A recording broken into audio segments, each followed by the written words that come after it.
देश की सुरक्षा पर अब किसी तरह का समझौता नहीं होगा।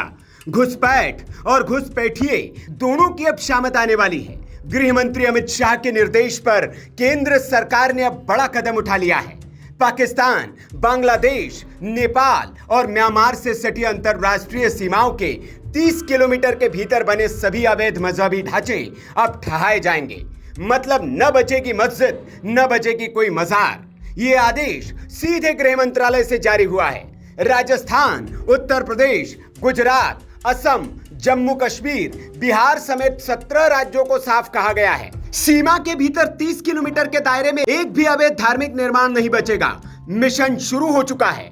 गुजरात के समुद्री इलाकों में 4000 वर्ग फीट तक फैले अवैध ढांचे तोड़े जा चुके हैं।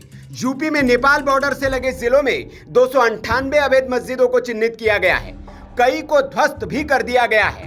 ये कदम केवल अवैध निर्माण हटाने का नहीं, बल्कि घुसपैठियों और डेमोग्राफिक बदलाव की साजिश को खत्म करने की शुरुआत है। गृह मंत्रालय की जांच में सामने आया है कि सीमांत गांवों में धर्म के नाम पर धीरे धीरे बसाहट बढ़ाई जा रही थी, जिससे डेमोग्राफिक चेंज हो रहा था और यही देश की सुरक्षा के लिए सबसे बड़ा खतरा है। अब अमित शाह का आदेश है, सीमा के भीतर कोई अवैध निर्माण दिखे तो तुरंत ध्वस्त करें।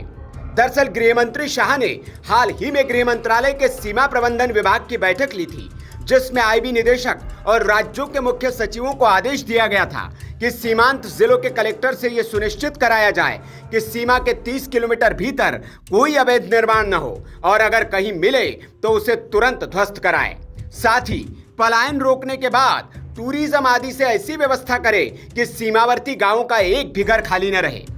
दरअसल पहली बार घुसपैठ के बाद घुसपैठिए सीमांत गांव में ही ठिकाने बनाते हैं। इन अवैध ढांचों में संरक्षण की आशंका रहती है, इसलिए अब ऐसा कोई भी ढांचा सुरक्षा को चुनौती नहीं बन सकेगा। साथ ही वाइब्रेंट विलेज प्रोग्राम 2.0 के तहत केंद्र सरकार 6,839 करोड़ रुपए खर्च कर सीमांत गांव में टूरिज्म, होम स्टे और रोजगार के अवसर बढ़ा रही है, ताकि कोई गांव खाली न रहे, क्योंकि जहां भारतीय बसते हैं वहीं से सीमा मजबूत होती है। दरअसल सीमांत गांवों से पलायन होता है और उन खाली घरों में घुसपैठिए अपना ठिकाना बना लेते हैं। लेकिन अब ऐसे गांवों में टूरिज्म बढ़ाकर होम स्टे की योजना लाकर पलायन रोका जाएगा और लोगों को अपने गांव वापस लौटने के लिए प्रेरित किया जाएगा। प्रधानमंत्री नरेंद्र मोदी ने 15 अगस्त को घोषणा की थी, एक हाई पावर मिशन डेमोग्राफिक बदलाव की जांच करेगा। अब उसकी रिपोर्ट आने वाली है और उसके बाद सरकार घुसपैठ के खिलाफ सबसे बड़ी कार्य योजना लागू करने जा रही है।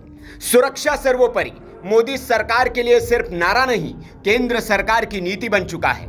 यह सिर्फ अवैध ढांचे गिराने का मामला नहीं, यह भारत की अंतरराष्ट्रीय सुरक्षा और आंतरिक स्थिरता का सवाल है। और सरकार घुसपैठियों और उनके संरक्षण देने वाले अड्डों पर भी अब बुलडोजर चला रही है। Bureau report, VK news. VK news, राष्ट्र के नाम।